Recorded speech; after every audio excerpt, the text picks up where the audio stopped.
Akkam jirtu kabajamoota fi jaalatamtoota hordoftoota biiftuu Oroo akkuma jirtanitti nageenyi keenya kan kabajaatiif kan jaalalaa isin haa ga'u isiniin jenna. Daan suuraan oduu isaa kana qabannee dhiyaannee jirra. Hanga dhuma sagantaa kanaatti nu hojii turaan affeerraa kenna. Gara mata duree oduu amma qabadheetti yeroo dabru oduun jalqaba mormiin ogeeyyii fayyaa hospitaalota Itoophiyaa akka guutuu biyyattiitti kan itti fufe yoo ta'u, yeroo mormiin gaggeeffamaa jiru kanatti mootummaan gatii boba'aa dabaluu fi beeksisuun gaafilee garaagaraa kaasee jira. Gaafilee kaanis qabannee jirra isin biraan geenya. Oduun itti aanu loltoota mootummaatii fi waraana bilisummaa Oromoo gidduutti Oromiyaa bakkoota garaagaraatti gaggeeffamaa jiru akkuma itti fufetti jira.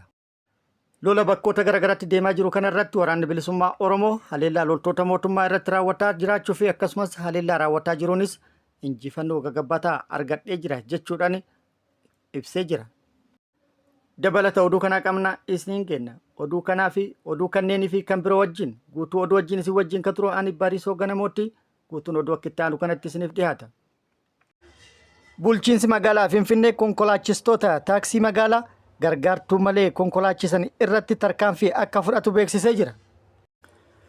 Magaalaa Finfinneetti tajaajila geejjibaa kan kennan taaksii fi minibaasonni gargaartuu yookaan raddaatii malee socho'uun seera ala ta'uu fi konkolaachistoota seera kana cabsanii argaman irratti tarkaanfiin adabbii akka fudhatamu koomishiniin poolisii magaalaa Finfinnee beeksisee jira.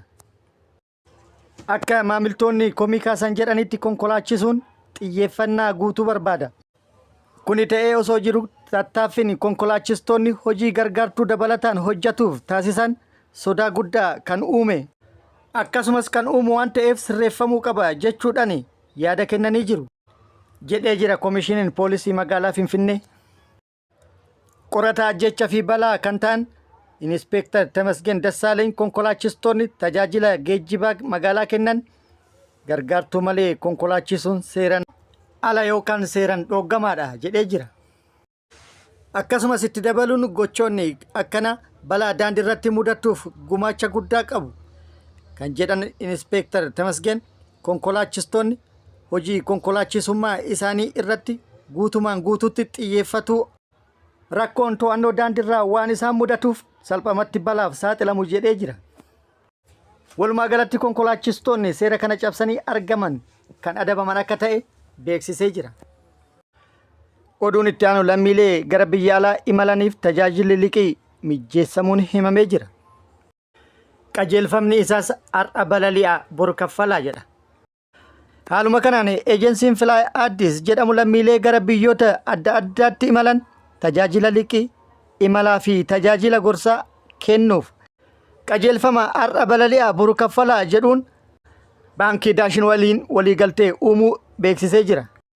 Kanumaan wal qabatee dhaabbatichi yeroo amma tajaajila imalaa fi gorsaa kana fooyyessaa fi babal'isaa kan jiru yoo ta'u, lammiilee biyyoota Awurooppaa, Poolaand, Tarkii, Xaaliyaan, Kaanaadaa akkasumas Raashiyaa dabalatee tajaajila liqii akka argatan waliin waliigaltee uumuun dhaabbatichi biyyoota daawwatan hunda keessatti imalaa fi tajaajila biroo barbaachisaniif tajaajila liqii kennuuf baankicha waliin waliigaltee irra gahuun hojiitti seenuu beeksisee jira.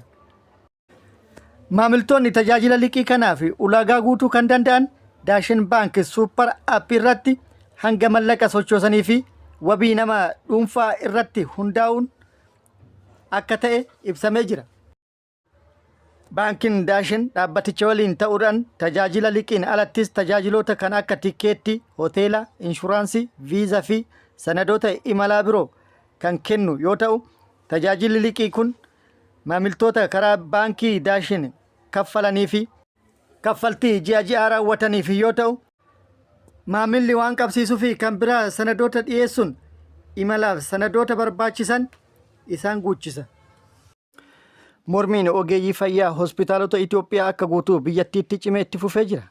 Mormii kana barsiisotaa fi qaamoleen garaagarallee gaafilee isaanii dhiyeeffachuuf sochii akka jalqaban dhagahamee jira.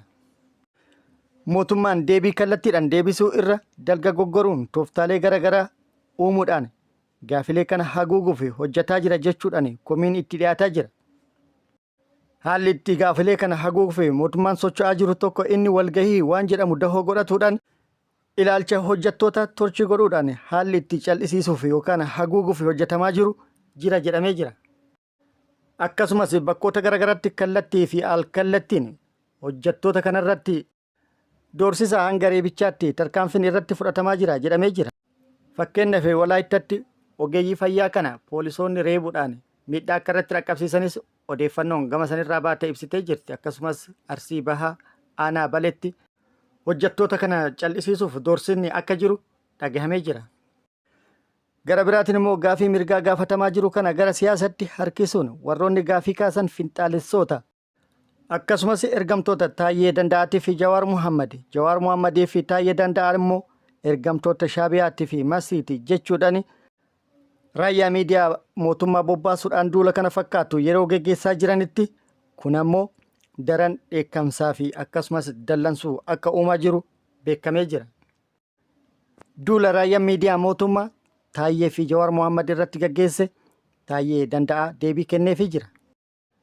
Taayyee Danda'aa deebii kenneenis ergamtuu Shaabiyaa fi Masrii jechuun dura eenyu ciree Eertiraatti nyaate buna Asmaratti dhuge, eenyutu qubee waliif dire yookaan qubeela waliif dire, eenyutu waraana Eertiraa daboo baafatee akka lammii biyya isaati irratti duguggaa sanyii raawwatuu fi ummata isaa akka fixu taasise, eenyutu dantaa hidhaa laga Abbaayyaa wallaahi billaahi jechuudhaan Masriif dabarsee kenne jechuudhaan raayyaa miidiyaa mootummaa kan duula irratti bane gaafatee jira.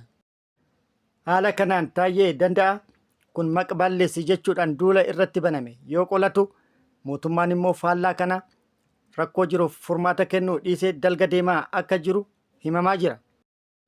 Kun akkuma jirutti ta'ee yeroo ogeeyyiin fayyaa hospitaalota akka guutuu biyyattiitti mormii gaggeessaa jiran kanatti mootummaan gatii boba'aa dabaluu beeksisee jira. Kun immoo maaliif kan jedhu gaafilee garaagaraa kaasee jira. Kunis waggaa 6 dura yeroo mootummaan gara aangootti dhufu gatiin boba'aa liitira tokko birrii 18 ture. Yeroo sanitti yookaan waggaa 6 dura gatiin boba'aa baarmeela tokko akka addunyaatti doolaara 67 ture. Waggaa 6 booda yookaan amma yeroo ammaa kana jechuudha gatiin liitira boba'aa tokko birrii 122. Kana jechuun birrii 18 kan ture birrii 122 dachaa hedduun daree jechuudha. Yookaan immoo parsantii 581 daree jira. Garuu yeroo ammaa gatiin liitira tokko birrii 122 yeroo ta'etti gatiin boba'aa baarmeela tokko doolaara 57. Waggaa 6 dura 67 kan ture amma 57 gadi bu'ee jira. Maarree gatiin boba'aa akka biyyattiitti yeroo gatiin boba'aa baarmeela tokko akka addunyaatti hir'atee jirutti parsantii 581 daruun maaliif barbaachise? Rakkoon isaa maali jechuudhaan namoonni hedduun gaafii isaanii kaasaa jiru. Haalli kun shira hamaan xaxamuu kan agarsiisu jechuun kan dubbatanillee jiru. Oduun itti aanu waraanni bilisummaa Oromoo zoonii giddugala Oromiyaa lixa Shaggar bakkoota garaagaraatti loltoota mootummaa irratti tarkaanfii fudhatuu beeksisee jira. Lixa Shaggar aanaa Coobbii, aanaa Gindabaratii fi akkasumas bakkoota biroo hedduutti caamsaa 9/2025 guyyaa kaleessaa jechuudha haleellaa loltoota mootummaa irratti raawwateen miidhaa guddaa loltoota mootummaa irratti dhaqqabsiisuun injifannoo gagabbataa irratti argadhe jedhee jira. Lixa Shaggar Nyamarii fi naannawa isheetti opereeshinii marsaa lammaffaa gaggeessa jedheen akka milkaa'essi himee jira. Opereeshinii naannawa kanatti guyyoota muraasa dura bakkoota garaagaraatti raawwateen loltoota mootummaa hedduu irratti miidhaa akka dhaqqabsiisee fi kasaaraa guddaa humna namaatii fi kan meeshaa waraanaa akka mootummaa irratti dhaqqabsiise waraanni bilisummaa Oromoo beeksisee ture. Caamsaa 9/2025 marsaa lammaffaa opereeshinii gaggeessanis miidhaa guddaa loltoota mootummaa irratti akka dhaqqabsiise himee jira. Loltoota mootummaa hedduu addunyaa kanarraa godaansise hedduu madoodhaan adabe baay'ee immoo akka harkaan qabe odeeffannoon nu gahee jira. Akkasumas meeshaalee waraanaa hedduu Snaapara, Bireenii fi AKM hedduu fi kan biroollee baay'ee akka hiikkate odeeffannoon nu gahee jira. Opereeshinii marsaa tokkoffaa naannawa kanatti gaggeeffame irratti waraanni bilisummaa Oromoo injifadhe yoo jedhu mootummaan gama isaatiin naannawa kanatti lola gaggeeffameen akka injifate labsatee ture. Waraanni bilisummaa Oromoo immoo injifannoo mootummaan labsate haalee ture. Gama mootummaati kaardhaa kanaan wal qabatee wanti jedhame immoo hin jiru. Kabajamoota fi jaalatamtoota hordoftoota biiftuu Oroo oduun ammaaf qabadde kan hanga ammaa kana guutuu oduu wajjin si wajjin kan ture Ambariisoo Ganamooti. Hanga yeroo itti aanutti deebinee wal agarrutti nageenyi Rabbii isiniif haa baay'atu. Nagatti nuu turaan hawwii kenna nagatti nuu tura.